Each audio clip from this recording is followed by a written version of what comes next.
stay fueled up. What time you get up at, man? I get up early, but it's 8:30 here now. You know. Yeah. I get up. I usually get up at I get up stupidly early sometimes, like 3:30. I have insomnia. I did not. I slept like shit last night. Oh, really? Yeah. Oh, should I not swear on this podcast? No, you can. Okay. You're all good. All right, I'm gonna start, dude. Yeah, let's do it. I didn't take that off yet. Is that better for you, or what does it matter? Does it matter? I liked it. It was better before, but I think it was better before. Yeah, either way is good. We're live though, man. Okay, cool. So you're in London? Yeah, I'm in London, doing my thing. Running amok. I'm actually in this cool house. I'm on like the top floor, looking out over the roofs of London. Dude, that's awesome, man. I hope that someday I can go to London and do whatever you're doing right now. Yeah, man, you just gotta get there. That's the trick. Yeah, my whole family's here, so I have a wife and child, and we're here for the year. So yeah. Sweet, man. One thing I wanted to get out of the way, like right off the bat, just so I don't forget, is the first time I actually heard your name or knew who you were was it was in that documentary, The Baddest Man on the Planet, with Fedor.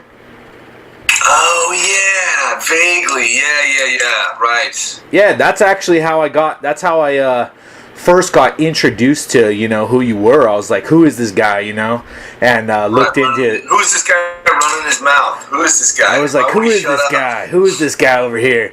And I was wondering, what was that experience like, and do you have any insights into Fedor? That's the thing. It's like, it's so ridiculous because like the whole joke is, I'm friends with Donovan Craig, who used to run Fight Magazine, right? And he like went over to Russia and he spent like a month like with Fedor's guys. And basically, like at the end of the month, he wrote like a nice piece about being in Russia, but like no insight. Like nobody knows shit about Fedor, and no one ever will. And like it's just the way it is, man. And like unless you're like his priest, you're not gonna know what's going on. And that guy it's always amusing that like, the story on him is always, particularly when he was winning all the time, and he first came to the U.S. and there was kind of so much hype about him. It's, there's always this like, oh, we're going to get to the bottom of Fedor, and no one ever did, and no one ever found out anything. And no one knows anything about Fedor. No one knows almost nothing about Fedor really is known. That's the way he conducts himself. He sort of conceals who he is, and that's what he does. And I think maybe it's not that complicated, but it's all supposition. I mean, we all know like a little bit about his priest, and a little bit about his wife, and a little bit about his brother, who's organized crime and all that stuff. But what really is going on in Fedor is it's a mystery.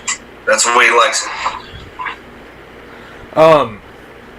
Are you a Fedor fan? Like, did you watch the Risen fights? Of course, yeah. I did not watch the Risen fights, but of course, how can you not be a Fedor fan if you're an MMA fan? And maybe you were asking me about what was it like to do those reality shows, where you do like talking head stuff.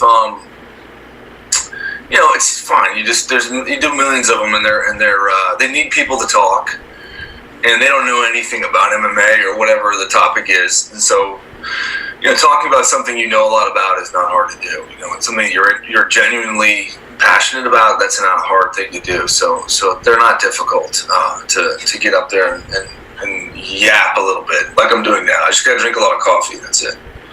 It's easy, man. That's right. What is your own martial arts background? Like, how'd you get started in martial arts? What's your story? Like, well, again, that's a lot of that's in my first book. So that's The Fighter's Heart, which will tell it a lot better than I'll tell it here, and I'll probably get things wrong. So, but I think like any kid in America and in the world, like you grow up watching. Every cartoon is full of fighting, and every kung fu movie, and that's what you want to be. You want to be that guy. You don't want to be the guy who's afraid. You want to be the guy who's never afraid. And Bruce Lee's never afraid of anything. Conan was never afraid of anything. And I think that's really what drives most men into martial arts is fear, and the natural kind of fear of a little child of anybody stronger than you or whatever. Like, you don't want to be dominated, and so you work to better yourself. So I did like karate as a kid, and I didn't really get serious until I started boxing in college, and that's when I found a guy named Tommy Rawson, who was the boxing coach at Harvard, who had been like a New England lightweight champ in the 30s, and he coached like Rocky Marciano, and like his dad was a bare-fisted fighter who knew Jack Johnson. He was this real legend. He was in the commission for 20 or 30 years. So Tommy Rawson's like a famous guy in Massachusetts, in Boston. And he was in his 80s at the time, but that really sort of opened the world on real fighting to me a little bit, and that's what started The Fighter's Heart, really, was that journey sort of began there and went on for quite a while. Yeah, I mean, you have a pretty interesting background. Pretty, like, you're like kind of like a Renaissance man, like just doing everything that is cool and all that is man. Yeah, I wish, man. I wish. Well, because you went to Harvard, right? You went to Harvard, and yeah, I did all. I mean, again, I'll forget stuff. It's in the books, the best. But yeah, I did a ton of cool stuff, and but it's sort of First of all, in terms of being a Renaissance man, I think it's fine, but it's also like there's kind of an assumption in pop culture that if you like to read, you're a nerd, or if you like to paint, you can't be tough, or if you so it's like there's not necessarily anything about being a painter, which I was in college, that would say you're not going to be a boxer. Like there's not necessarily any like dichotomy in the practice of the two things. Certainly in pop culture, like artists are sensitive and fighters are stupid or whatever, but it doesn't have to be that way. So I don't really the Renaissance man thing is, it's great, but I don't see myself, of course, that way, because I'm I think you become aware of your limitations the deeper you get into things. And so, I'd rather have been better at certain things, but here we are. So, and I did a lot of traveling. So I got into traveling, kind of early, and it's like anything else. Once you get into something, it's easy to kind of stick with it, and it's hard to come out of it. So, if I'd been in a different situation, things could have gone very differently. But I started traveling. I went into, after high school, I joined the Merchant Marine. And that was probably like a big thing to do. I was washing dishes on a Navy ship on the USS Able in Norfolk, Virginia, which is like terrible, But it was something different, and wasn't what everybody else was doing in my class, certainly. And I think it set me apart too when I got to Harvard, that I'd been out in the world and been working and been on a Navy ship and sort of been exposed to some of that stuff. Really changed my worldview. And then one thing leads to another, and then pretty soon all you can do is be a writer, because you're basically unhirable as any other kind of profession. So we're stuck with it now. We're just joking, like a couple other writer friends of mine were just joking about, there was an Onion article about you might as well pursue your dreams because you have no other options after a certain point, and that's where I'm at. I mean, I don't know what I would do if I wasn't writing, so it'd be tough. It'd be a tough one. Go back to work, get a job in construction or something like that. 41, that would be a long road to hoe right there. When you say that you would rather be good at certain things, like, what do you mean by that? What? I was a painter in college, and I actually came here to London, and I went to an art school called Slade, which is like a really good, very serious art school. And in the end, I turned away from oil painting, but I was good. But when you start looking at like what it takes to really be a successful artist and what great work is, it's all about who you compare yourself to. You know what I mean? Was I a good fighter? No, I was terrible. Was I a good fighter compared to the next guy you meet on the street? Yeah, I'll kick his ass. Sure, fine, but who cares? You know what I mean? Compared to guys I was in the gym with, I was getting crushed all the time. And the same with painting. Was I a good painter? Sure. I was a great painter.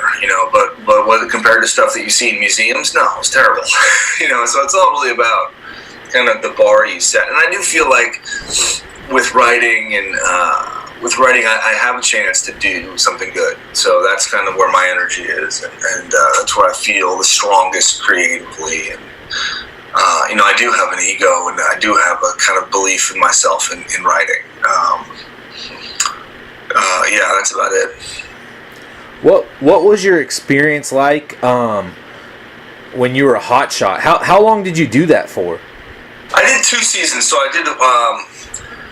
worked at the South Pole, and South Pole seasonal work. So there's a lot of firefighters out. Wildland fire is is a thing in the West that you would know about if you grew up on the western side of the country, and I didn't. I came from the East Coast, so I came to fire pretty late. But it's seasonal, so you fight fire in the summer, and then you have the winter off. And a lot of people, they're ski bums, the river guides, or they go work. There's a crew that was working for Raytheon. We were working at the South Pole, and that's where I met some firefighters. I actually met a female smoke jumper, Sherry Daly, man, who had a tongue ring and everything. She was badass. And she was famous because I think one of the smoke jumping tests is you have to do, I think, 3 miles with a 110-pound pack, because you have to pack out all your chute and everything like that if you're a smoke jumper. And Sherry was famous because she'd beaten all the dudes in her class, apparently. Wow. And this is all like D1 football players and like studs, not like jokers. These are like tough dudes. Sherry was a badass, and she was really cute too. But she had a boyfriend, so that's how that went. But she hooked me up with her old crew, and I went up to Washington State, and I was for the DNR, the Department of Natural Resources. So that was kind of under the federal level. It was a Type 2 crew. And then from there, I was older than most of those guys, so it was kind of weird to be like the old rookie running around. But it was beautiful. It's great work. You're out, you're getting paid to hike. You're out running around in the forest, national forests, and you're getting choppered into remote locations to dig ditches and to cut down trees to keep fire from moving around. So there's some great stuff to it, and there's like a lot of instability and kind of excitement in the environment because fire can change and wind and all that stuff. So the job itself is like digging ditches, but it's a really interesting environment to work in. So they have a lot of half the guys are PhDs or masters in biology and fire ecology and stuff like that. You need a lot of training, a lot of federal training and stuff. But then I went and was a hotshot in New Mexico with the Gila Hotshots, which was great. That's Type 1 crew. So there's probably 80 hotshot crews in the country, and 20 of them are in California, and that's a different group. But there's like a rotation of the sort of 50 or 60 or whatever it is in the rest of the states, the lower 48, and they move around, and you can end up getting sent to a fire in Alaska or Hawaii from volcanoes or whatever. So yeah, we had like Alaskan crews show up on fires in Idaho, and so on and so forth. And that was pretty cool. That was when you're in a hotshot crew, a Type 1 crew, you do a lot more interesting fire work. Like you do, it's for managing big fires is done a lot of times by hotshot crews.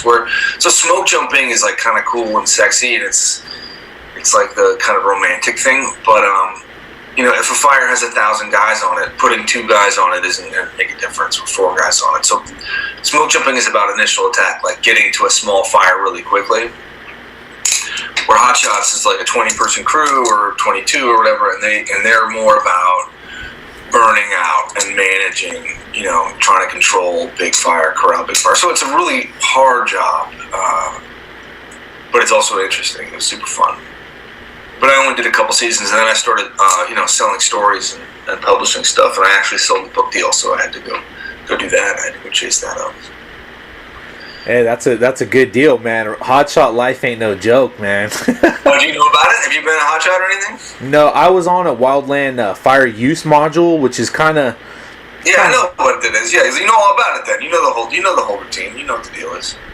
Yeah, it's super cool, man. I just think that's super cool that you did that, and I always, looked up to hotshots and wanted to. I heard you actually on another podcast. You were talking about how you got hired to be a smoke jumper, but ended up, writing books. And I got hired to be a hotshot, but ended up going back into fighting. So I kind of. Yeah, it's a cool world. I mean, it's fun. It is really difficult. Even that I got offered a job. With in Washington State with the Cascades smoke jumping, and part of me wonders if I would have made it because I was old. I'm 28. I was like 28 or something like that at the time, 29, and like it's pretty tough on your knees, and I had knee problems. So yeah, hot shotting is just in terms of like grinding you up physically. It's rugged, man. The guys who do it their whole lives end up pretty broke up. Yeah, it's definitely. But yeah, it's cool. So you got back into fighting. What were you doing in fighting? I don't even know. Tell me about it. Oh, MMA. I got into fighting back in 2007, and you know how it is, man. It's not easy. It's not an easy way to make a living or anything like that. No. There's no money. Everybody thinks there's money in MMA, and there's no money. Yeah, man. And I finally got to the point. My first coach got me into it, and it wasn't for any aspirations at all. It was just personal reasons and manhood, and Sure. No, of course. And I loved it, and I did it, and then moved on and got discouraged or whatever and gave up, and and it was just interesting. I reconnected with my first coach ever, and he was like, "Dude, you can't quit fighting." That's what he told me, anyways. He's like, "You got to do it," and that it didn't take me a lot to convince me to get back into it. Yeah, it's a slippery slope. It's funny when you see your friends like, "Oh, I'm starting jiu-jitsu." You're like, See what happens, man, because some people just eat them right up. You get sucked right into it, and all of a sudden you're like, yeah, I'm going to start doing some stand-up. I'm going to sparring 3 nights. I'm taking an AMI fight, and all of a sudden it's their life, and it's just easy to get pulled into that. Do you still train at all, or are you still into it? Oh, yeah, man. I'm still fighting and training and everything. Man. Yep. Yeah, it's, I don't even know, man. It's just... You know how it is, and it's something. How do you feel like you say like, okay, because I think it's actually really interesting. I just did a podcast with Jeff Monson recently. Yeah, sure. And it's like that guy's got like almost 100 fights, and he still is not. I thought it was really interesting because it's like he's not satisfied, like all his accomplishments, everything he's done, all the stories, all the fights he's had, but he still is like, yeah, I still have a couple more things to do. And I look at that and I'm like, man, that's just crazy. Like, how come? That's a hard road for, Jeff said a hard road. No, listen, that's I think the total problem is like, it's really hard to stop. It's really hard, especially if that's what you've done professionally and that's been your life. It's like almost impossible. The story to me was in the fighter's mind. I did a long interview with Dan Gable, and Dan Gable is pissed, man, about the losses. Like, he's pissed. It's not cool. Like, he's not over it. He is not over it, dude. Like, it's not fun to be Dan Gable. You know what I mean? That's not a good ride. Like, he's. Again, it's what made him so amazing. It's what drove him to such lengths. But he's not over it, and And I think a lot of guys, it's really hard to stop. It's really hard not to be the man on that night. You're the most important. Like if you're headlining a big card, you're the man. You're the man in a way that you won't get otherwise. And it's just it's what you've been doing. So I get it. It's tough to the things that and I don't know Jeff at all, but like the things that he wanted in fighting, aren't necessarily there, and you have to find them somewhere else. A lot of times, like, and I think the fighters a lot of times will do that, like competitors and fighters will say, my family loves me, and when I wake up tomorrow, if I win or lose, it's not going to change my life that much. That's not always true. Sometimes it can change your life a lot, but you certainly can't feel like it is if it just puts too much pressure on you, and you're not gonna perform in the big moment. And then the truth is, if you're a miserable SOB, doesn't matter how successful you get. I mean, I see it in Hollywood all the time. Guys get famous, and it's not giving them what they thought it was going to give them, and they're miserable. And it's like that's not what it's about. It's not gonna. Getting successful is not going to do isn't necessarily going to fill the emptiness that you need filled, and it may fill it temporarily, but it's really not. You have to do it other ways, and that's hard. That's hard to figure out. Yeah, no, I know exactly what you're talking about, and actually, your kind of story is extremely inspiring to me, and because it kind of like opens your mind, like you said, that you don't have to be one thing. And like for myself, I've fought a whole bunch of times, and it's easy, there's guys out there just getting banged up and beat to hell for nothing, and nobody even knows that it's, they don't care. I mean, you've been to Thailand, there's guys, they don't ever get the recognition maybe, or the opportunities maybe that they should get or whatever. And like for me personally, just by chance, this whole podcast thing, just the door opened for me, and it happened, and I never expected anything out of it. Now it's like, boom, I'm doing a podcast with you, which is just like something I never would have imagined I would do, and cool, man. No, I think that's right. You gotta be like, it's tricky. I mean, I don't have like the secret to success or anything, but certainly when doors open, you have to see it, and that's hard, and that's hard to realize what a real opportunity is. And I've blown plenty, like good opportunities and stuff, but you have to be kind of in the position, and then also like, I think. Yeah, it's tough, man. Have the wherewithal to know, like, what, I think fighting is one of those things that's interesting to me, is it allows you to kind of look at yourself in the cold light of day in terms of, like, are you going to be champ? Are you going to be champ? And think about that really, like, long and hard, because if you're not, like, you need to be thinking about what else there is, what other options you want to do, and I knew I was never going to be, like, I was never going to, I never really was going to be pro, I sort of knew that was going to, so it's easy for me to say, but I think, when younger guys ask me, should I go pro or not, that's the old boxing question, it's like, really, are you going to be, do you think you can beat, John Jones? Do you think you can beat these guys?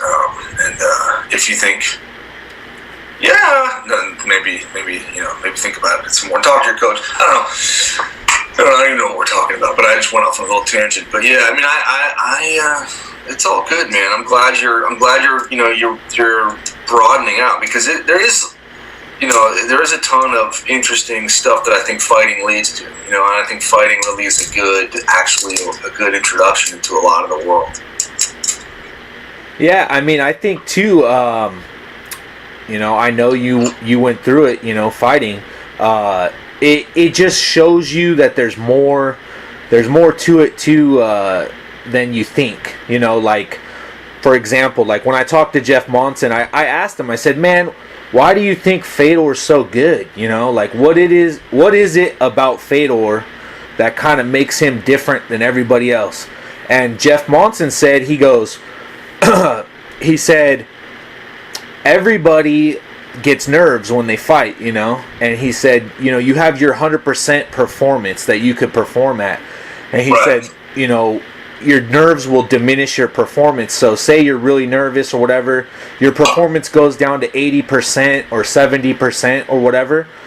And he said for him, he's maybe going down to 80%. But he's like, my 100% compared to Fedor's 100%, his 100% is probably better. But I'm going 80% and Fedor's going 100 because the dude just doesn't have nerves for whatever reason. He doesn't have fear. And that's an element. Like you're talking about being a champion, you realize that there's all these psychological aspects.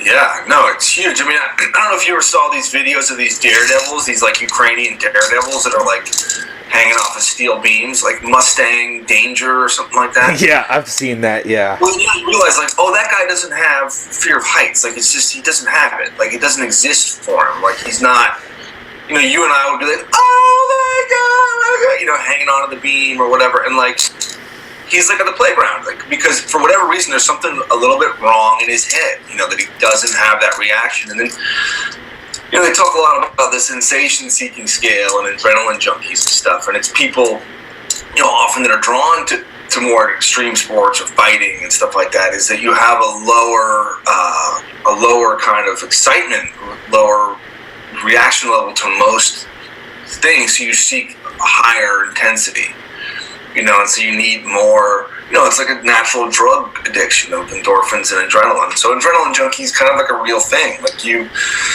sort of drawn to a higher threshold of stimulation in terms of your nervous system and stuff like that. Yeah, and I think that's very very observant of Jeff. I think that's Fedor doesn't beat himself. You know, he's you know, I think he's got other things going for him too, but he's certainly. His calm is amazing, and yet he's I think he benefited from being a really smaller heavyweight and really fast. I think his speed advantage was real, like Cain Velasquez when he was healthy and all that. I mean, I think, you know, there's a speed advantage in MMA which kind of gets discounted a little bit. You know, I think like Dan Henderson at 205 is better than Dan Henderson at 185 because he's a little smaller, but he's quicker and his style's like hard to deal with, you know, for the big 205ers. Where at 185 the guys can match his speed and stuff like that. So I think, you know, Fedor gets a little advantage off of having that hand speed and that quickness and that. And again, yeah, what Jeff says for sure. And I also think on the other side, I think Jeff. I would never say this to his face, but I would say Jeff, I think, does have nerves, you know, and does have, you know, could he probably like mental performance coaching and stuff like that would help Jeff, you know, in terms of, you know, I think he's struggled with the moment at times, you know, and certainly, you know, certainly he's an interesting character, you know what I mean? He's a funny guy, you know, and I think, but, you know, even just talking to guys at ATT about Jeff, like, yeah, you know, like he's a little nuts, you know, as all these guys are. They all end up being a little crazy, you know. God bless them, you know. Like I say, one of my favorite images in MMA is that picture of Monson's tattoo with all the cops in front of him. You know that picture I'm talking about? Such a cool picture. Capitalism with the guy with the gun in his head in front of those cops. Yeah, I mean, I had a coach tell me one time, he said he actually was coached, he fought for Crazy Bob Cook before, and Bob Cook told him, he said, look, man, anybody who gets in a ring or a cage to fight somebody, you know, where you're going to hit each other and try to knock each other out and whatever, is a little bit crazy. Like, if you willingly sign up to do that, you're not, you know, that's crazy. That's a crazy activity to do. Yeah. Yeah, you're looking for something and you're, and also, you know, a lot of, what's interesting too is when you get into brain science, like a lot of a lot of control, aggression, control, and a kind of like emotional behavioral control is done in the prefrontal cortex. So the more you damage, the less able you are to kind of control your emotions and stuff like that. So I think there's a little bit of a self-replicating cycle for pro fighters. It's that the fighting isn't helping them emotionally necessarily. And then I think there's also that thing about like you train all day, you're working all day to do something that society doesn't let you do, except for one night every 4 months, in a very, very certain spot with a certain dude. And that's a weird thing. It's a very strange kind of profession. And it's unnatural in a lot of ways. Yeah, man. I mean that's interesting. I just got done reading Chris Liebman's book. He just came out with the book, and man, it's like you're saying, it's not. You're not going to get necessarily like on the outside looking in. You might think like, oh, that's a wonderful life, But that guy, I mean, he was literally like hammered the whole time he was fighting. He was getting drunk like every day of his life, doing tons of drugs, and just freaking out, all the time, man. And clearly, Chris Liebman, I was having a ton of problems before and after fighting. I mean, and fighting probably, may have helped him a little bit. And the idea was hopefully like, no, I think, the one thing fighting can do and is good for, and I've written about this, and it's funny. I wrote a piece for a boxing book coming out in a little while, whenever they get around to it. But fighting is a way for the unwise to learn wisdom, and what I mean is like, it's one of the places where you need to learn discipline, and you need to not drink to fight well, and you need to stop smoking, and you need to show up at the gym and put your work in. You just can't succeed without it, right? I mean, even if Liebman's getting hammered every night, I guarantee you, he's still showing up in training and to even compete. And the idea is, that's what you hear about, like Bernard Hopkins or something like that. A guy who was in and out of jail and discovered boxing and it saved his life. And I think that is a viable way. Fighting is a way that you can kind of become wise if you're for the unwise. But it doesn't always work. And I think the hope was that Liebman would end up running a gym in Hawaii and have a great life. And hopefully he can still do that. But it's being famous like that and then never getting to quite where you thought. Anybody who's on that level does think they're going to be champ. Firmly believes they're going to be champ and has to believe they're going to be champ and has to believe it for 10 years. So that's a hard thing to let go of. And even if he sort of never believed it, he still, I can give the champ a hell of a fight and I can be in every fight and stuff like that. And it's hard to let that go for those guys.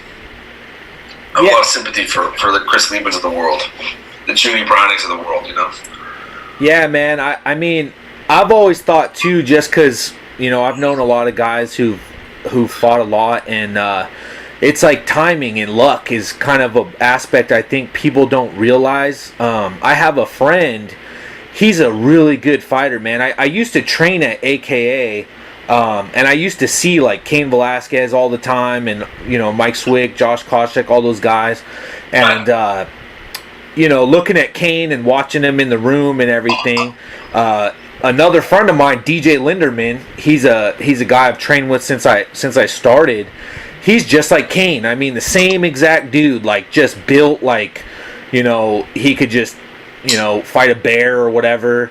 Cardio for days, humongous dude, super durable, super, same guy, basically. It's like, there's Cain Velasquez.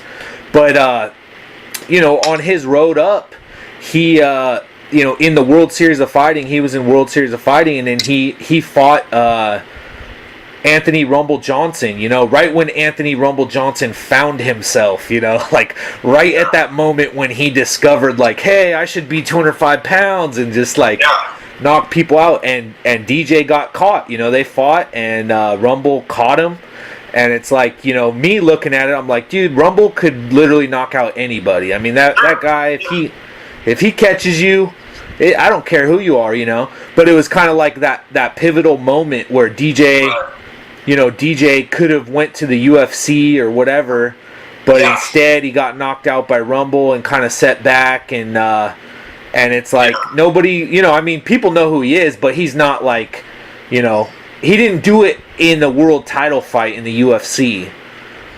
That didn't happen. It happened in the World Series of Fighting. Yeah, no, totally. No, listen, timing is you're totally right, and it's interesting because there's a famous boxing book, and I forget what it's called. I think it's called The Fighter, but I forget. But it's about like a pursuit of a title, and our guy is gonna win. He's gonna win, and like he's done it right. He's come up right and everything, and then he fights the champ and gets caught, and everybody thinks he's a bum. You know what I mean? And it's like. That's like the last page of the book, is he fights the champ, gets caught, and it's like we knew it all along. He was a bum, and yeah, I mean it's so interesting too to see like the timing changes of people. Like, I think I was trying to describe it the other day. It's like it's like every fight's a season. How much fighters can change between fights. It's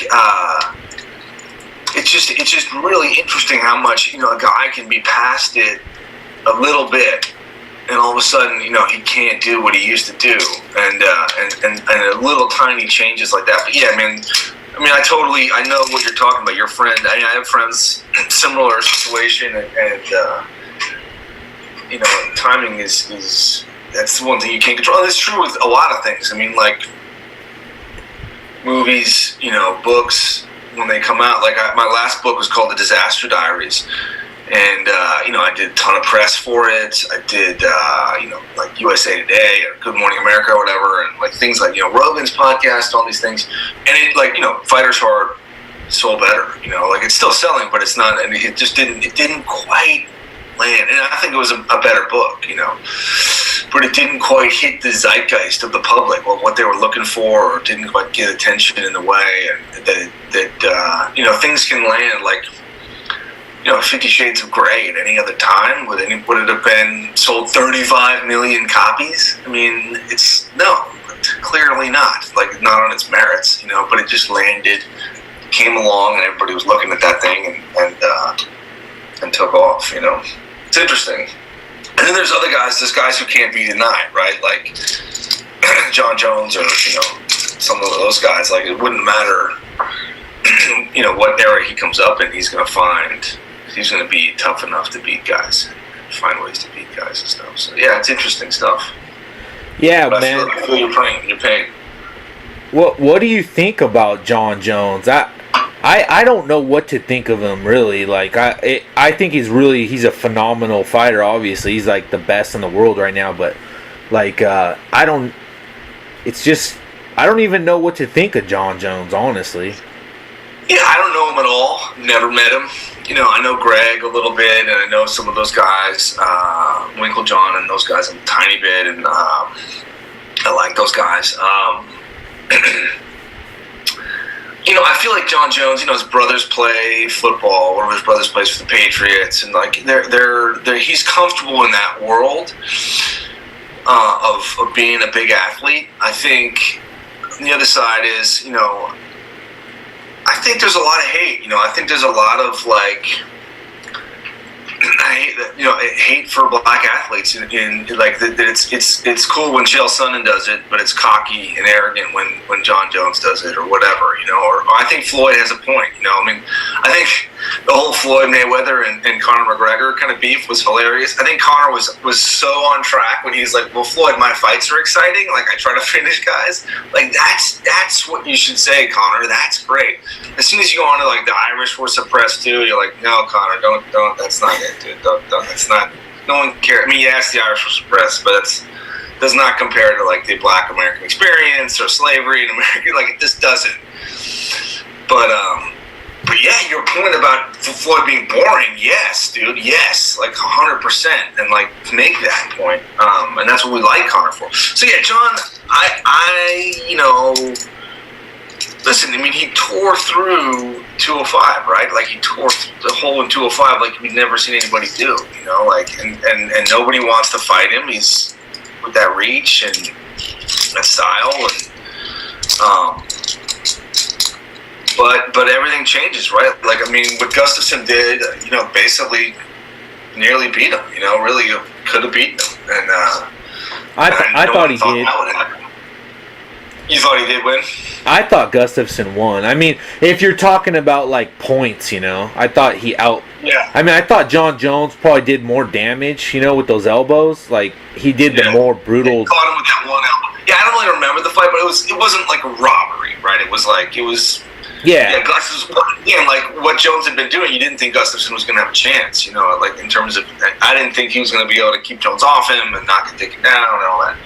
So it's just amazing how much can change between fights, and how much a fighter can change, and usually for the worse, not for the better.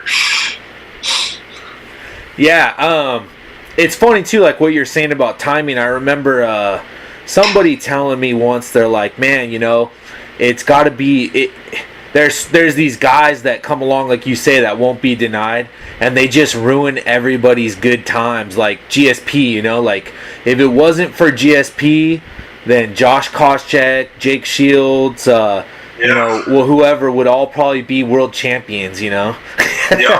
Yeah, I know, and GSP, won ugly, plenty of times. Everybody was, furious. They all love him now, but they always bitch about winning points and jabbing people to death.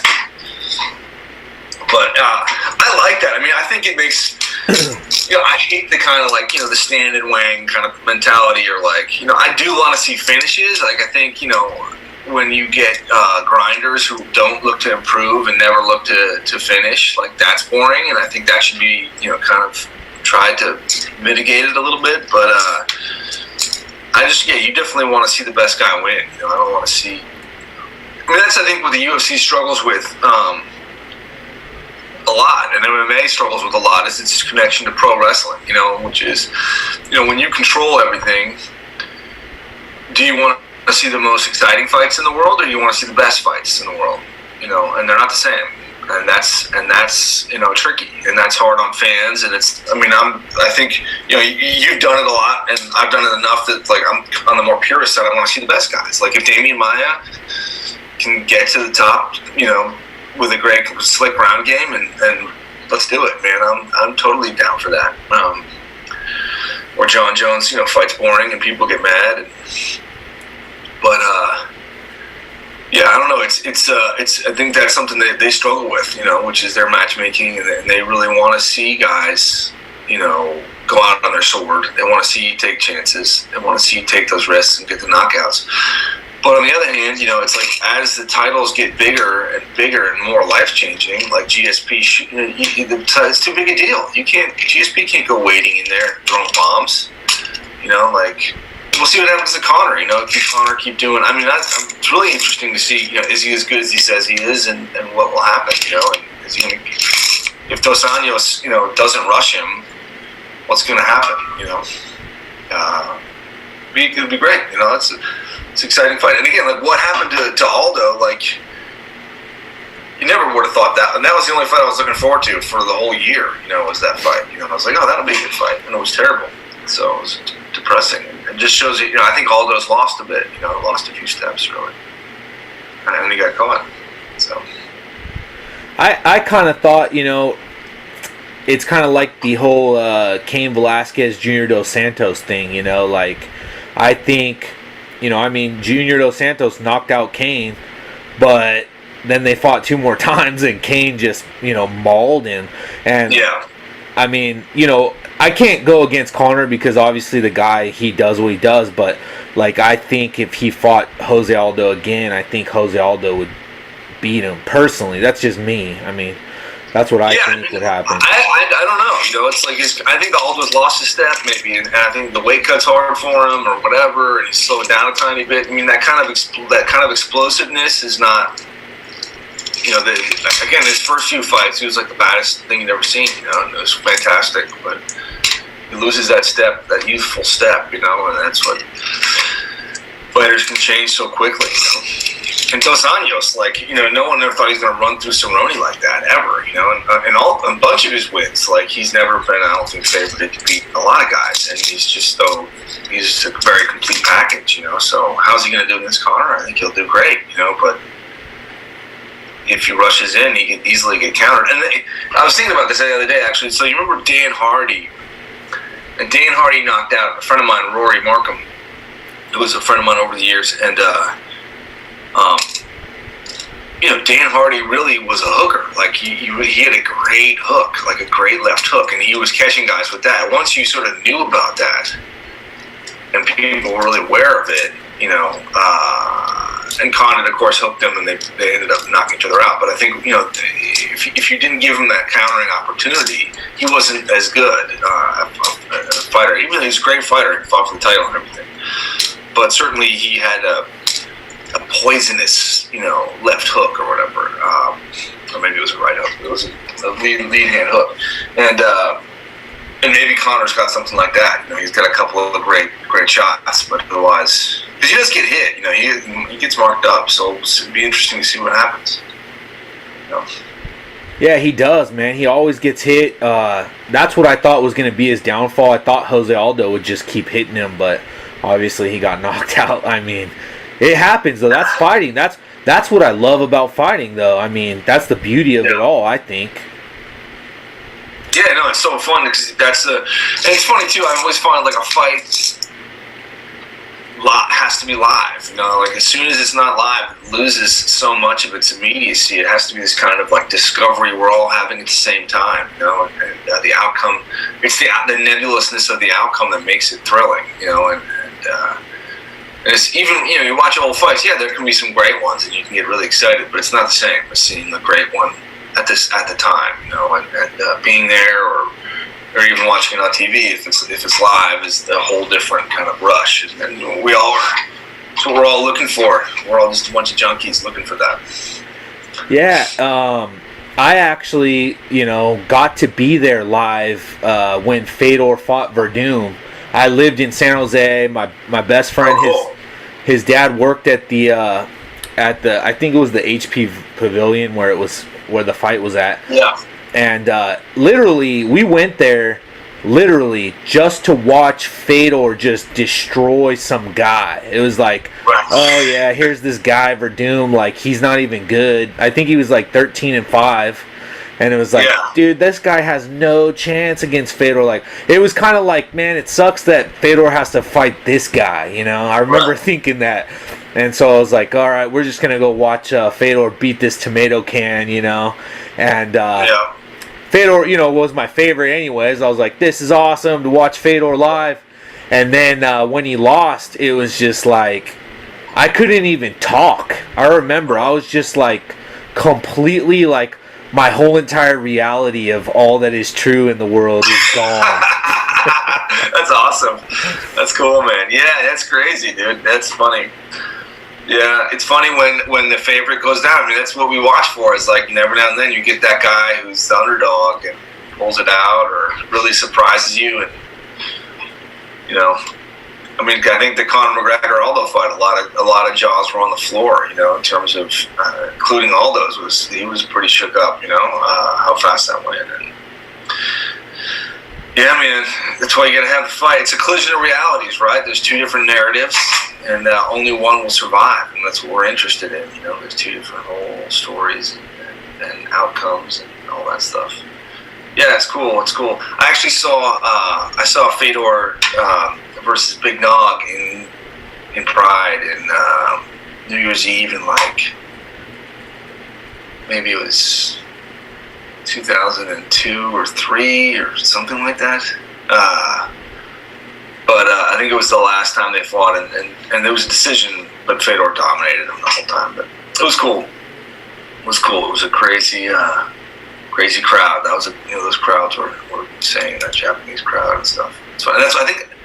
Anderson lost to Ryo Chonin by that heel hook. Remember that thing? Oh yeah, that crazy where he like jumped in and just got him. Leaping like heel hook that Ryo Chonin did. That was like, was that a work? You always wonder like, was that a fix or what was going on? And why did Anderson was so tentative? I mean, that's a guy I've always been interested in. I'm I'm actually going to go see him fight, I think, Bisping here.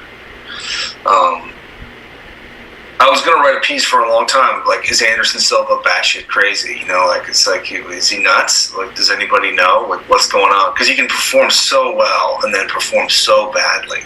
Yeah. Like, the meltdown, you know, even against Cote, he had a terrible fight, but, like, the meltdown against Damian Maia at Abu Dhabi was, like, so weird. Do you remember that fight? Like, he started, like, doing his Renzo Gracie, his Hickson impression.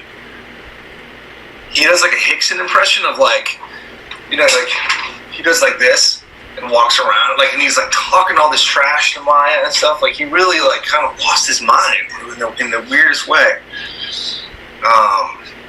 So anyway, yeah, that's a guy I was always interested in, his mentality and what's going on with him. I think, you know, that day has passed. It's not so interesting now. Well, I personally, you know, like, one of the reasons I like Fedor so much was he's so aggressive. You know, he just seemed like he always wanted to fight. You know, he'd get in there, kind of go after a guy, and just start throwing bombs and fighting really hard. And, you know, just me personally, like, I never liked Anderson Silva's style just because he was more of a, you know, I don't know, maybe just a super technical, just super talented guy. Counter puncher, and wait. Yeah. If you wouldn't come to him, he like didn't know what to do almost. You know what I mean? Yeah, he wouldn't do it, and for me personally, I kind of just disliked him a lot for that. I was like, man, I don't like this guy because, you know, I felt like, yeah, if you went in there and you didn't fight him, he just wouldn't fight you. You know, like, he fought that guy. It was what was his name? Talis Latis. Do you remember that one, Talis Latis? Yeah. And he didn't do anything. Like, it was just the most boring, worst fight ever. And I had a friend who's a huge Anderson Silva fan, and he kind of said to me, he was like, well, you know, if you're the greatest fighter in the world and you're so much better than everybody else in the world, he's like, maybe, you know, he doesn't really want to beat that guy up really bad, and if that guy wanted it so bad, the guy should attack him and he would have took him out, maybe, you know? But maybe he's like merciful, kind of, or whatever, and he just doesn't have that type of like, I want to kill this guy, but if you come after him, he'll take you out.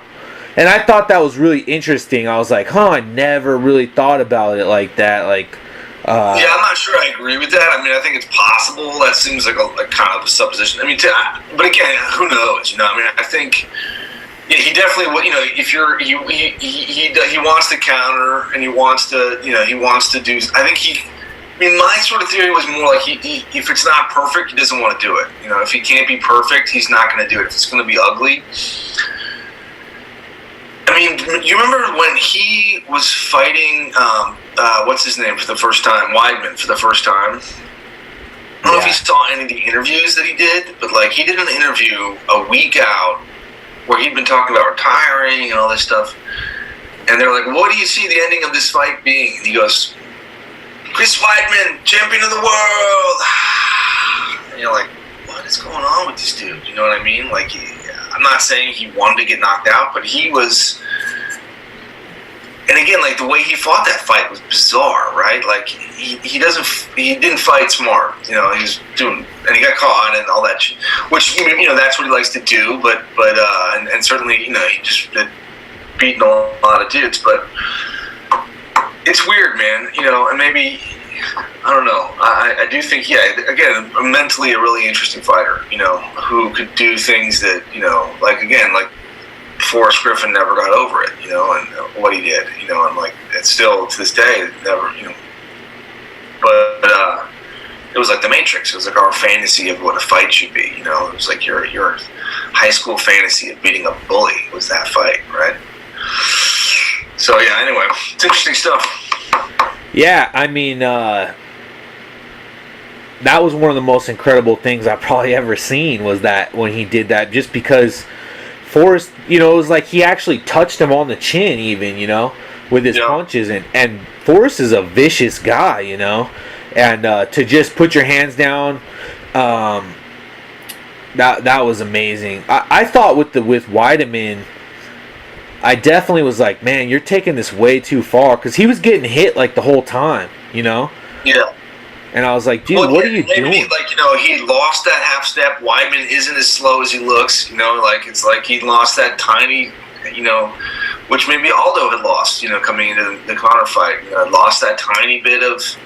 You were beating guys to the punch, and now you're just getting there at the same time, or whatever. And it's tough. Like father time and weight cuts and all that stuff. They catch up with you, and certainly all the training wears you down and all that stuff. So it's hard, man. I don't know. Yeah, that's interesting that you're considering maybe he's insane. I know that GSP kind of went crazy too, right? Like from the pressure, like being the world champion. Those guys say they're like, dude, it's just you can't even sleep at night. That I know that Anderson, when he got busted for steroids or whatever, he got busted for sleeping, like hardcore sleeping medication too, because he couldn't sleep. Right. Yeah, I think this is an interesting thing about our culture as a whole is we don't really understand what it's like to be in the public eye and be famous and be under that pressure. There's nothing I hate more. No, that's the thing I hate more. But like, I find like people making fun of Justin Bieber or like going to kick Justin Bieber's like. Pick a hard target, man. That kid's, what is he, 12 years old? Who wasn't a douche if they had everything they wanted at 12? Like, yeah, leave him alone. Look at his, yeah, who cares? Don't roast that dude. Like, that poor guy is going to have a mental breakdown like you won't believe. You know what I mean? Like, it's just, yeah, it's easy to make fun of that guy. Pick a hard target, man. You want to make fun of somebody. I mean, like, I'm not famous and I'm not around a lot of famous people. I'm around a few. And it's much harder to be talked about and to be known. And even I have a tiny bit of a worry, like, if I read my book reviews on Amazon, which readers write, and I'm like, fuck you, Jimmy in Idaho. I'm going to come to your house, Jimmy. I'm going to tell you exactly what I meant, Jimmy. Like, you didn't like my book, Jimmy? Well, fine, let's go. You can't do that, and it's so hard for GSP or for these guys who are in that aisle, like Ronda Rousey, like, it's... The pressure, it's no joke. It's really to be scrutinized on that level. I think most people have no idea how debilitating that is and how just, it can turn you into a lunatic in terms of, what you look like and how you dress and how you act and what you think everybody wants from you, and you're just hitting off so many things. In this culture, there's so many people. There's sort of this village of celebrities, right? So if we lived 500 years ago, we would only know the guys in our village, right? That's all we would know. We wouldn't know that many people, and that's gone. There's just way too many people in the world, so you're never going to know everybody, even your neighbors. Even on your street, you're not going to know them all. So we have this kind of village of celebrities that we all know. Like, we all know Harrison Ford, and we all know Brad Pitt, and we all know blah, blah. And what's weird is, like, you know them pretty well. Like, you've seen a bunch of their movies. Like, you've seen them, on some ways, like, you've seen them really emotional. Like, more than you've seen your friends being emotional. Like, and certainly... athletes the same. You watch Kobe Bryant every night or whatever, like, you kind of see him tested, you like him, you like how he acts, or you don't, or whatever. And they don't know you at all. Like, you're an enigma to them. So, and then you comment, and it's I think, like, it's easy to kind of, to look and point fingers and be anonymous in the crowd and that's what the internet does and pop culture. But when you're in those shoes and when you're getting scrutinized, it's impossible not to have it affect you, and affect you in a huge way, in terms of how you think of yourself. Yeah, I think that's interesting what you said about how you feel like you know somebody, but you don't. They don't know you. Like, I've always thought, like, a person I would really love to have a conversation with, because I just think they're really interesting and would like to, get as much out of them as I could, ask the questions I want to ask, is Mike Tyson. And if I was able to ever talk to Mike Tyson, I would feel like I know him, like family or something, And that's what Mike deals with. Everybody he meets thinks they're his best friend. wants to hug him, wants to put their arm around him. Every person knows him and is friends with him and is really into him. So of course you get and then he's been like that since he was 18, right? So it's been a weird road for Mike, and yet he was, there's a part of Mike that never got out of being dirty Mike, who was homeless, sleeping between buildings, and he was still robbing people when he was an heavyweight champ, right? He was robbing people because he just wasn't, he never was comfortable with himself. Yeah, I think it'll be interesting to see if Conor McGregor can handle it. It'll be interesting to see if Ronda Rousey can handle it.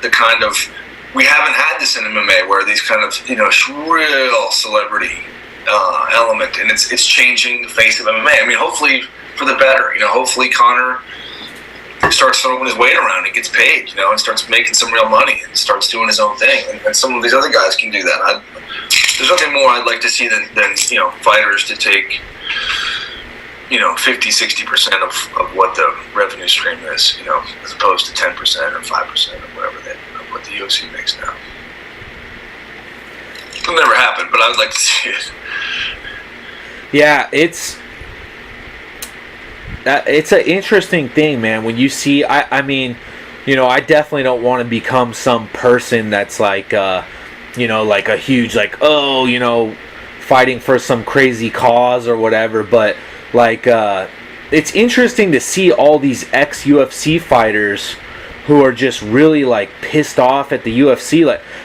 You got Randy Couture, who's the UFC heavyweight champion, and now he hates the UFC or whatever, you know what I mean? Or Rampage was like that, or Ken Shamrock, and these guys, they're going through it, and they got to kind of keep their mouth shut because they're trying to stay in the game and trying to get paid or whatever. But then once they're kind of out of it, even Chris Lieben in his book, he said that, man. He's after it's all said and done, he wasn't very happy about it, and he felt kind of disposable and used and stuff. And of course, well, it's I think Josh Barnett said it the best. He goes, Dana White has 6 Ferraris. I just want one, and that's I mean, listen, Dana's again made more millionaires in MMA than anybody else, right? He's done, so they've done this thing, and but yet, at the end of the day, the Ali Act should apply to MMA. There's absolutely no reason that the Ali Act, that a promoter can't be a manager. So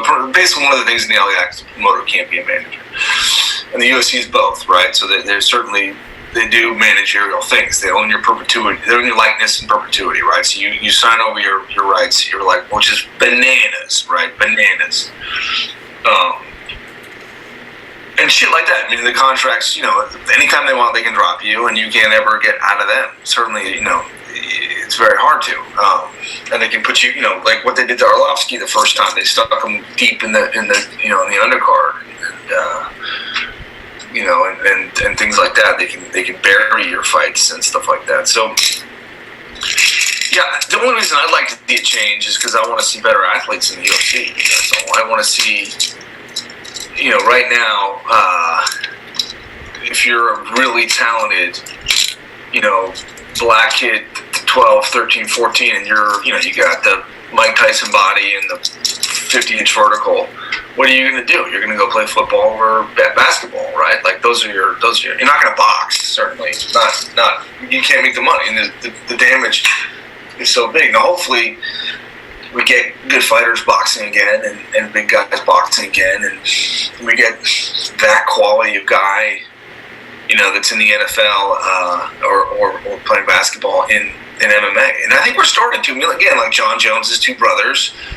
Or Pro Bowl linebackers, right? Or they're good linebackers, But if for a long time, Larry Merchant used to say the heavyweight champion in the world is playing linebacker for the Ravens. It was Ray Lewis, Yeah. Ray Lewis, if he'd been taken into boxing early, would have easily been heavyweight champ. Just the size and the strength and all that stuff.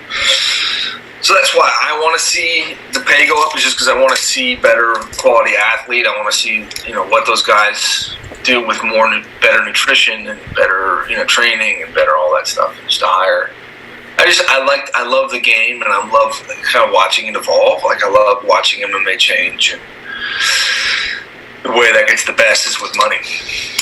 Who said that about Ray Lewis? Because that's interesting. I actually remember I said that a long time ago. I looked at Ray Lewis and I thought, man, like, who could beat that guy in a fight? You know, Yeah. I just there's a ton of guys. I mean, like, Adrian Peterson. You know what I mean? Like, that guy. Like, Jesus Christ. If he'd been boxing for 10 years, what do we do? No, I think it was Larry Merchant. Always used to say that. Larry Merchant said it. Yeah, he always used to talk about Ray Lewis as the heavyweight champion of the world. But yeah, it's a lot of these guys, if they the athleticism, there's would be a great thing to have that really through the roof. I mean, I think it's getting there, and certainly what Conor's doing is exciting in terms of, I'd love to. He's approaching a status where he's going to have a lot of control, and hopefully he doesn't, melt down and he can keep it, Yeah, he's definitely taken things to a whole nother level, which is a good thing. I'm not a huge fan. I thought Conor went way too far, with the stuff he said. I'm not a big fan of that, but he's definitely bringing more eyes to fighting than anybody ever has. Yeah, I have no problem with making a fight. I mean, that's the thing. I think all these guys have to make the fight. But again, you're dealing with this pro wrestling aspect of MMA, which is like, poor Ben Rothwell, who's a friend of mine, like, realized he's got to be a character to get the fights, right? So he's like, basically like started making himself into a, and he enjoys it. It's not like he doesn't enjoy it. I mean, he's a goofball and he's a funny guy and he's a cool guy and he's a great fighter. But, more and more, even poor Damian Maia, like, getting down on his knees to beg for a title shot, right? Because that's what you have to do. Like, you have to, like, Damian Maia does not have that personality, does not have the English to really, like, talk shit and make that happen. But, you got to generate some excitement for yourself. And it's an interesting, set of problems, Yeah, I mean, that's really interesting that you're friends with Ben Rothwell, because I used to think all the time, like we're talking about timing, when Brock Lesnar was the champion, I was like, man, how do you look at a guy like Ben Rothwell or a guy like Roy Nelson who has just fought everybody and has like 40 fights, and he wins 4 in a row, but Brock Lesnar wins 3 fights and he's got like 5 fights and you give him the title shot? Like, I have no idea how that makes any sense whatsoever. And it seems like they take guys like Ben Rothwell and they just say, like, you have to prove yourself to no end until they lose. It doesn't make sense in terms of fairness. But the thing about fighting is it's asses and seats. That's all it is, right? So at the end of the day, it's asses and seats. So it's promoters getting people to watch. That's what matters. That's the bottom line. And that's what, that's the difficulty in having, do you want to see the most exciting fights in the world, or do you want to see the best fights in the world? And that's what we as fans have to kind of educate people and get behind, is we want to see the best, not the most exciting. So we want to see, I mean, for years we've been saying this, and now they have one, but like a real ranking system, which is iffy and doesn't really work, because it's still the Fertitas sandbox, right? It's still like whatever fights they want to see, that's what fights we're seeing. And it's fine, and we're willing to kind of, the fans are sort of like, oh, cool, because they make some good matches, and they seem logical and stuff. But it's unfair to the fighters, because you can win and never get a shot. You can win and win and win and win and win. I mean, there's guys who have had tons of wins and never gotten a shot, if they get the loss at the wrong time, even though they've got 8 wins in a row and they get 1 loss, all of a sudden they're out of that contention and they're out of that ranking. And listen, there's always going to be the CM Punk, the kind of the name Brock Lesnar. That's always going to bring, if you can bring, because the fight fans will come anyway. If you can bring, 2 million people from WWE over, you got to do it. That's the way it goes. Trying to sell fights. It's definitely an interesting aspect to it. Like you're saying, I mean, Damian Maia's got like the best skills but he can't. He doesn't have that charisma at all. Well, they're not going to make. Yeah, they don't want him as champ, and they're not going to. He's not a great champ for them. He's great. I think he's a great fighter, and he may get a title shot but it's gonna be really hard for him. A lot harder than it was for Conor, for sure.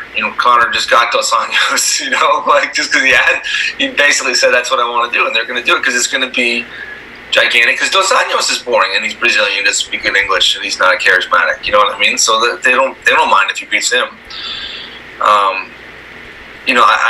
I'm friends with Rob Lawler, and I think Rob, in a lot of ways, is like a dream champion. He fights a ton. Oh, yeah. And he wants to bang, and I don't think he'll, God bless him. I love him, and I can't believe he's gotten some of the decisions he's gotten. But I'm glad he did. He's a friend of mine, and certainly against Hendricks, I wanted him, and even Conor, I wanted him to win. I was a little surprised at the decision, but that's the way it goes. Well, that's another interesting thing, because I watched that with my coach, and after the fight, I was like, man, Condit won the fight. Like, it's obvious that I thought that Condit won, and my coach was like, why? And I was like, dude, I mean, look at the stats, like Condit outstruck him like an insane amount, and my coach was like, well, what were they trying to do? He's like, Robbie Lawler was trying to fight that dude and knock him out, and Carlos Condit, at least in my coach's opinion, he's like, he's just doing stuff so that he doesn't get knocked out. Well, I don't think that's quite fair, but I think that's essentially, that's true, and I think, I think Condit, that was, again, a close fight. That could have gone either way. And I do think the one thing about watching on TV is always, like, you end up counting just the volume. You end up being more like fight metrics or whatever. Whereas if you're there, with the judges are ringside, you have a much better feel for damage. You have a much better kind of understanding of when the guy's hurt and who's getting hurt more. And you sort of understand the way punches are, like, just again, you have a more intuitive feel for who's pushing the pace and who's making the fight and who's trying to survive. So yeah, and again, like, it was, yeah, I'm again delighted Robbie won, and I think, but I wouldn't have been surprised if Condit won at all. Like, it could have gone either way to me. Even though Condit outlanded so much, he didn't have a moment of, like, really hurting Robbie. So that was what are you gonna do? Yeah, I mean the scoring or whatever, it's such a huge factor. I personally I thought, in my mind anyways, I looked at the Pacquiao Mayweather fight, and I thought, if you just change the rules and you just say, hey, if you run away and you grab somebody, you're going to lose points, like, you get points if you're trying to fight.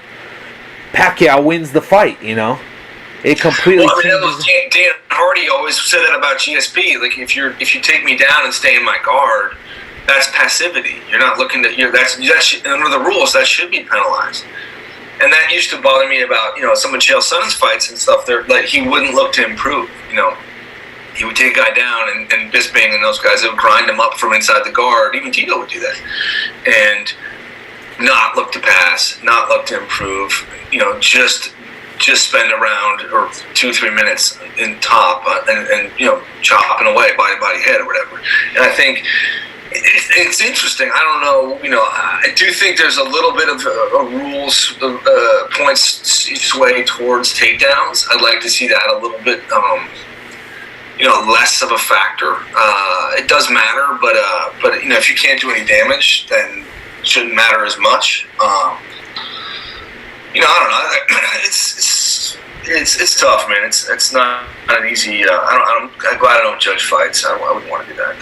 That'd be a drag. I heard Jerry Millen. He's one of the guys that works with Risen and worked with Pride. He said something I thought was really interesting. He said he thinks Risen will have a lot of success because he felt like Pride had a soul to it. He was like, there was a soul to Pride, and the reason why fighters, everything about it, the reason why fighters fought, it made them have better fights, and it wasn't like this soulless thing, where you're just trying to win or whatever. Like, there was something deeper or more to it.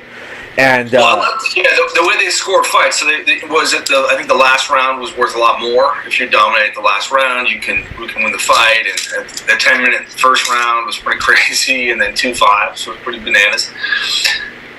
The one thing I want to say about Pride is, and that Risen did too, people don't realize they're shot on film, right? So it's shot on film, so it looks more awesome.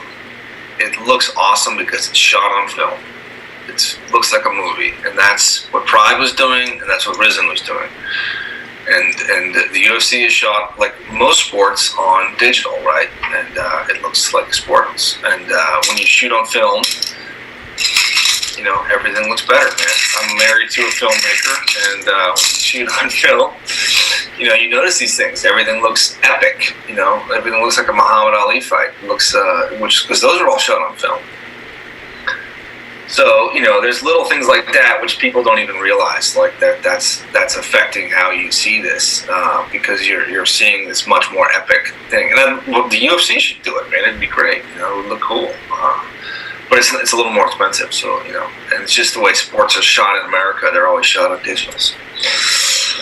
It's why, like, most TVs are bad for watching movies, because they're set up to watch sports, which HD is not great for movies. It overcompensates, you get too much detail, and it doesn't look good. It looks fake. Special effects don't work well and all that stuff. Whereas if you saw it on film, there's a little bit less detail, and the colors are richer. It looks better. Man, I've been trying to figure it out for so long why I like Pride better. And you just told me why. That's so crazy. Nobody realizes that. And then the confetti at the end was so cool. Like, I love it. This is the most amazing. But again, it was a spectacle. The fights were great. They did a good job. And yeah, I mean, the other thing I remember just from being there, it's the fans were affecting the fighters. It's such a big arena. There was I went to one that was in Saitama that was 40,000 people, and they had bigger ones too. They had ones with 80. And the UFC is usually 13, right, or 12 or whatever, depending where it is. And it makes a difference. Like 40,000 people is bananas. Like, it's crazy to be in front of 40,000 and have them all screaming. Like, the fighters lose their minds. Like, they have a hard time keeping their. It's much harder, and I think UFC is hard too, and that's what they talk about. The cage jitters, or your first few fights in the cage before you really learn to deal with it. But yeah, man, Pride was cool. Pride never died, brother. Well, I would definitely have to say, just to name two examples. The two most obvious ones. And I could name a lot more.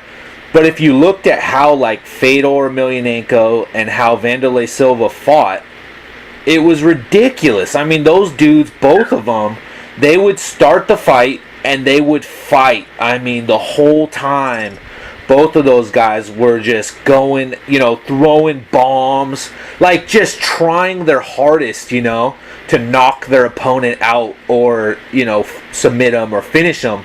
And it just seems like fighters, there's something to that, you know what I mean? Like, it's like, dude, why are you fighting, you know what I mean, to fight in that fashion?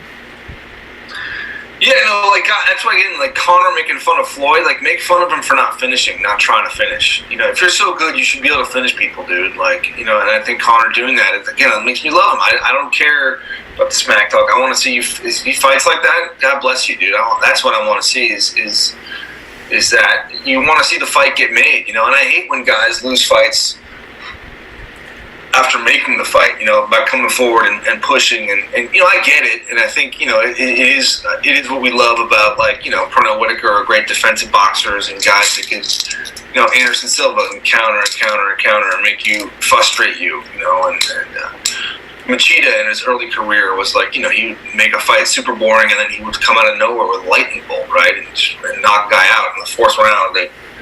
After two of the most boring rounds you'd ever seen, because he just wouldn't engage. But yeah, no, it's tough. It's, again, there's not, what it comes down to, man, is like, this is a bigger theme, but like I have a problem with simplicity. Like I don't believe in simplicity. Like people want simple answers and they want simplicity in their lives. And it just ain't that way, dude. Things are complicated, you know. Once you get into stuff, it's always more complicated than you thought it was. It's always trickier, and there's more going on. It's funny, like even in like politics, and we think we know what's going on. We have no idea. Like you think of the fighters, and the AKA, versus what people thought of those fighters, what was really going on in the gym and stuff. It's like I've been in the inside of a few kind of like newsworthy stories, and like 100% wrong what was being reported, 100% wrong. And you're like, well, what am I reading in like a newspaper that like about Obama or Bush or whatever? It's like probably it's 100% wrong. Probably it's a lot more complicated and than we thought, and the news is giving you something simple to digest, because that's what we want, and we're drawn to simplicity, but we're not. It's just not. It's not right. It's not true. Things aren't simple. That's a. I don't know if I'd say that's a good quote or a good saying or whatever, but that is good. I don't wish it made any sense. It doesn't really help you with anything. It's not something you can hang on the wall. But it's just the more I learn. I mean, what I like now about my job is, I'm writing all the time, and I just do a ton of research, and I get to talk to a lot of people, and yeah, everything is complicated, man. And I wouldn't even dare write about something until I've at least started to get into, what's really going on, which takes me, at least 6 months to read. I need to read, probably 10 books, and I need to talk to probably 10 people, and I need to talk to them again, follow-up interviews. And then you go, oh, okay, all right, this is what being a fighter pilot's like. All right, here's the F-16. Okay, yeah, all right, I'm starting to get this. Instead of like, you watch Top Gun and you go, oh yeah, man, I know fighter pilots are cool, man. Like, this shit's complicated, and it's really interesting. But it's always, trickier than you thought, anyway. Yeah, that's great. I've always thought it was really annoying how people could watch like the great Alaskan outdoors, and they're like, I know what it's like in Alaska, and I know what it's like to be around grizzly bears. It's like, dude, go and be around a grizzly bear or anything in the wild. And because that's what I think fighting again is so great, is it teaches you about violence, right? A little bit about violence compared to what you've grown up watching on TV. And we all think, like, it's impossible to walk out of a Bruce Lee movie and go, I'll fight 20 guys. I'll fight 20 guys. Of course I will. Like, we somewhere deep inside we feel like that's true. You know what I mean? And then you start boxing and you go, oh man, I'm not even gonna fight one guy. Like, I'm gonna look terrible. I can't even hit this guy, and he can't hit me, and it's just disgusting, and it's all. Yeah, so I think that's true in a lot of things, and I think, it's funny, you talk about reality TV, like, basically all reality TV is scripted, right? So they hire writers, like, it's preordained what's going to happen. Storage Wars is, like, famous for being, like, they hide shit in all the storage units, like, it's not real. But, reality TV, it's a very weird business. But listen, man, do you have any more questions or like any specific things you wanted to get to? Because I got to roll out and get back to the grind. But let me know if there's any last things you wanted to get to. All I wanted to get to, bro, was just for you to explain the meaning of life. But we're going to have to just do that next time, bro, because I think we don't have enough time to cover that. But I want you to do it in a very simple way, not complicated. Yeah, exactly. Oh, right. Yeah, I'll get right on it. I'll send you something. All right, man. Send me something. And, dude, thank you for doing this, man. I really appreciate it. Super fun talking with you. And hopefully we could do it again sometime. Yeah, absolutely. If you want to do a follow-up sometime, and if I can help you with anything, let me know, man. God bless you. You're doing a good job. So I like what you're doing. Thank you, man. I really appreciate that. And I'm truly inspired by you too, man. It's really inspiring just for me to just see somebody who has done, like you've fought before and you've been a hotshot and you've traveled around and experienced different things and you're an author. Like for me, that's super inspirational for me to, encourage me personally to try to do other things and find fulfillment in more than just, like you're saying, than just in fighting or whatever, Yeah, good, man. Great. Well, again, fighting can be it was great to me, it's a great way it's a great sort of doorway into the world, and it's a great way to get started, and, you're on that road, and it can use it, don't be afraid of it, to use it as a tool to open doors and stuff, Right on, brother. Well, God bless. Love you, man. Have a great day. Thank you. God bless you. And don't take any shit from these people. All right, man. All right, dude. Good luck. And let me know if I can help you with anything. If you need to get in touch with people or whatever, okay? I will. Thank you. If you think of some names, I can help you out. I'll do my best. Thank you, Sam. All right, man. Peace out. Later, brother.